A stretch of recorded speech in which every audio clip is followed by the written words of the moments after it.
One of my favorite parts about indie games is seeing all the awesome, unique art styles that the indie developers can incorporate into their games. Astroneer is the best example of this I've seen in a long, long time. If you haven't heard of it yet, it's a really quirky voxel art space exploration game with a super chill vibe that's really easy to lose yourself in, and it's multiplayer so you can play with up to 3 friends. It's the first game by a studio called System Era Softworks, and if you haven't played it yet, I cannot give it a high enough recommendation. It is a sandbox game, but there are going to be some slight spoilers coming up in this video. Throughout the game, you're going to explore 5 separate planets and 2 separate moons. Now, they all share the same voxel art style, but they each have their own atmospheres, fauna, and challenges to be dealt with. Over time, you start to find all these awesome ancient structures covered in this really cool purple circuitry. Before too long, you start to realize that all the planets are connected through this ancient technology. One thing that really stood out to me is how this game has a charming and disarming art style with the voxel art on the surface, but just underneath that, it has this awesome and mysterious art style waiting to be discovered. So here's the plan for today's build. We're going to get the game's stylistic art title and plaster it across a background of space with the 7 planets to recreate the game's charming exterior art style. Under the surface, though, the letters are going to be glow in the dark, and we're going to paint purple circuitry on the backdrop with UV paint that will dry clear. Then we're going to run a blacklight around the exterior of the build. This way the glow-in-the-dark letters and the UV paint will show up really well. Let's get started. Let's start by blacking out our backplate entirely to give it the darkness of space.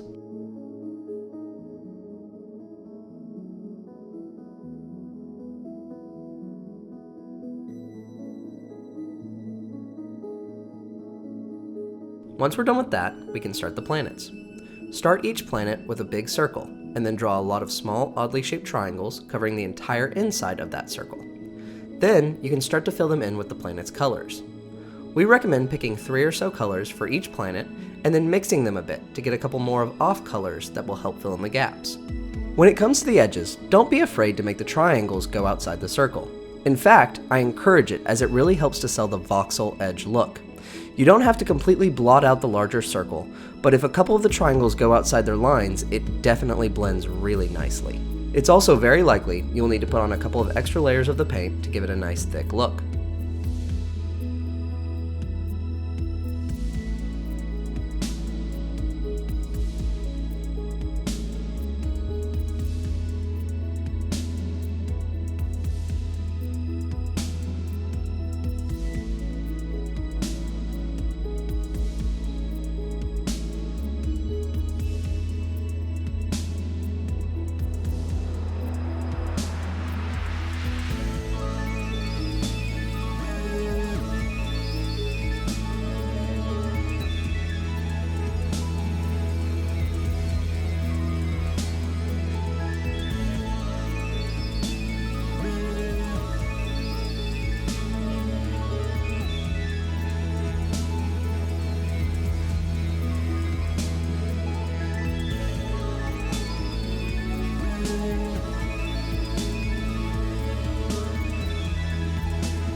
After a couple of coats, it turned out looking amazing.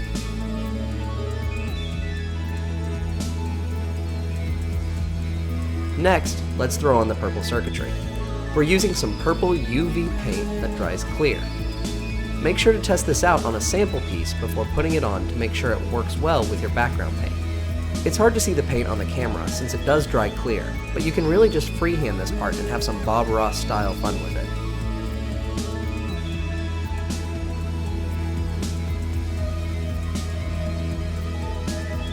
Now to get to the letters.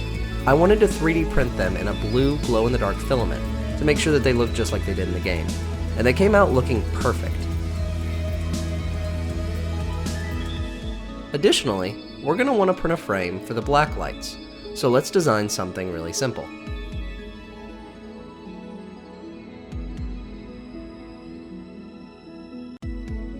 Almost 1.5 kilograms of filament later, we're done, and with some awesome looking letters to show for it, and nice clean edges that are much more minimalist than anything we could make out of wood.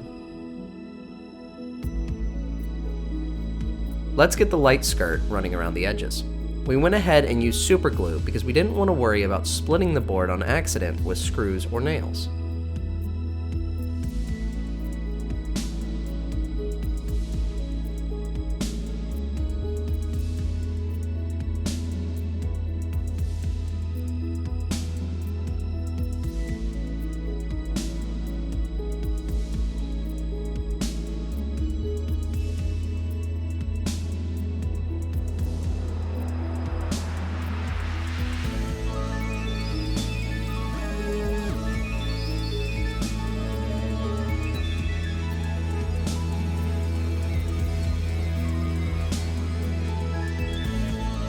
Now let's get the letters on the backboard.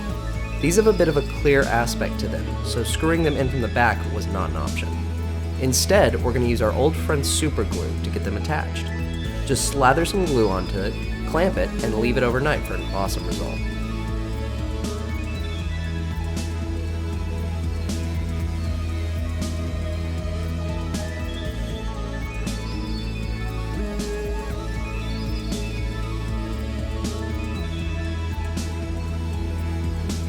And that's it, we're done, and the daytime look is awesome.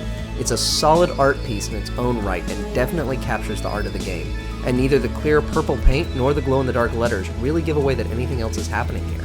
Now let's take a look at this in the blacklight. Awesome, it looks really gorgeous. The mysterious look really takes over and it has this awesome glow about the letters. The only complaint I really have is that the blacklight paint is a little bit overpowered by the actual blacklight itself. Well, the build is completely done, and I'm pretty happy with the way it turned out. I hope you guys liked it, and let me know what other games or shows you want me to build something from. Some Bad Engineer, signing off.